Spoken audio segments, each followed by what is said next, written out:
Selamat sore teman-teman semua. Ini perkenalkan diri, nama saya Jonathan Shanipar dari PTM 2023 dengan NPM 2306264881 yang menjelaskan tugas awal hukum karakterisasi material 2025 yang berisi prinsip dasar AAS, ATIR, IVVIS, dan STA. Yang pertama AAS. Ini prinsip kerja itu mengukur substansi cahaya oleh atom dalam sampel berdasarkan interaksi dengan radiasi elektromagnetik. Lalu atom dalam sampel akan mendapat cahaya namanya gelombang spesifik dan menyebabkan eksitasi ke elektron. Hal elektron kembali ke keadaan dasar, cahaya dengan panjang gelombang tertentu akan diabsorpsi. Prinsip ini mengikuti hukum Beer-Lambert, di mana konsentrasi larutan berbanding lurus dengan absorpsi cahayanya. Lalu ada jenis dan komponen utamanya.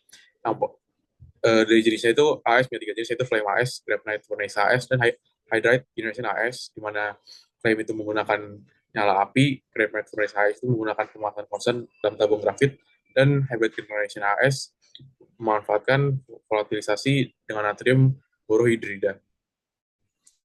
Dan komponen utama itu ada injektor, atomizer, pemanasan hollow cathode lamp, monochromator, detektor, dan electronic readout. Kelebihan dan kekurangan. Kelebihannya, sensitivitas tinggi, mampu mendeteksi elemen dalam konsentrasi yang sangat kecil, dan sangat spesifik untuk analisis unsur logam. Dan untuk kekurangannya, terbatas untuk analisis logam dan segi logam, dan membutuhkan standar kalibrasi untuk proses hasil yang kuantitatifnya akurat. Lalu, yang kedua, FTIR. Prinsip kerjanya digunakan untuk mengidentifikasi gugus fungsional dalam senyawa organik berdasarkan absorpsi radiasi inframerah merah. Setiap ikatan dan molekul memiliki formasi sekitar unik yang menyerap radiasi inframerah merah pada panjang gelombang tertentu. Spektrum FTIR dihasilkan berdasarkan frekuensi yang diserap, menunjukkan informasi yang tentang struktur kimis suatu senyawa.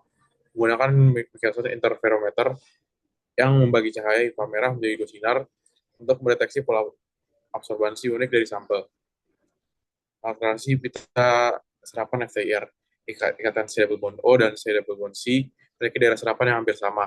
C double bond O 1850 sampai 1650 cm per 1 dan C double bond C 1680 sampai 1650 cm per 1. Daerah serapan OH dan NH dapat mengtindih, tapi NH memiliki puncak tajam dengan intensitas yang lebih rendah dan OH memiliki puncak serapan yang melebar. Kelebihan dan kekurangannya. Kelebihan dari FTIR itu menggunakan sedikit reagen dan pelarut dan lebih ramah lingkungan, serta teknik analisis non-destruktif tidak merusak sampel. Dan kekurangannya tidak praktis untuk analisis kualitatif karena intensitas absorpsi yang bervariasi tergantung pada kondisi sampel dan sensitivitas terbatas untuk beberapa senyawa organik. Lalu yang ketiga ada UV-Vis. Prinsip kerjanya mengukur panjang gelombang dan intensitas cahaya UV dan tampak yang diserap oleh suatu sampel. Lalu metode ini didasarkan pada transisi elektronik dalam molekul ketika menyerap radiasi informatik di rentang 200 sampai 800 Newton meter. Hukum Beer-Lambert digunakan untuk menghitung konsentrasi suatu zat berdasarkan hubungan antara absorbansi dan konsentrasi. Jenis spektrometer UV-Vis ada single beam dan double beam. Kalau single beam itu memiliki satu sumber cahaya, pengukuran dapat dilakukan secara terpisah antara pelarut dan sampelnya. Kalau di double beam ada dua jalur cahaya dan hasilnya lebih akurat. Kelebihan kekurangan. Kelebihan UV itu sensitivitas tinggi dan efisien untuk analisis kuantitatif. Metodenya non-destruktif dan tidak merusak sampel dan biaya analisis yang relatif lebih terjangkau.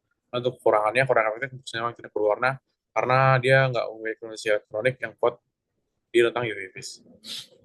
Lalu yang keempat ada STA atau simultaneous thermal analysis. Prinsip kerja itu sebenarnya STA itu kombinasi antara TGA dan DC dalam satu instrumen. TGA itu digunakan untuk mengukur perubahan berat suatu sampel saat dipanaskan dalam kondisi tertentu, dan DC itu mengukur perubahan aliran panas dalam sampel sama pemanasan atau pendinginan. Aplikasi analisis bahan baterai kayak mengidentifikasi suhu kritis yang dapat menyebabkan overheating atau kebakaran, lalu memahami perubahan berat dan panas secara bersamaan untuk desain baterai yang lebih aman dan efisien, dan studi degradasi polimer dan material termal lainnya. Kelebihan dan kekurangannya. Kelebihan, korelasi data lebih banyak dibandingkan dengan penggunaan TGA atau dosis secara terpisah. efisiensi waktu karena kedua analis dilakukan secara bersamaan. Kekurangan operasionalnya lebih kompleks dibandingkan eksperimen tunggal dan tidak semua jenis sampel dapat dianalisis menggunakan metode ini. Terima kasih.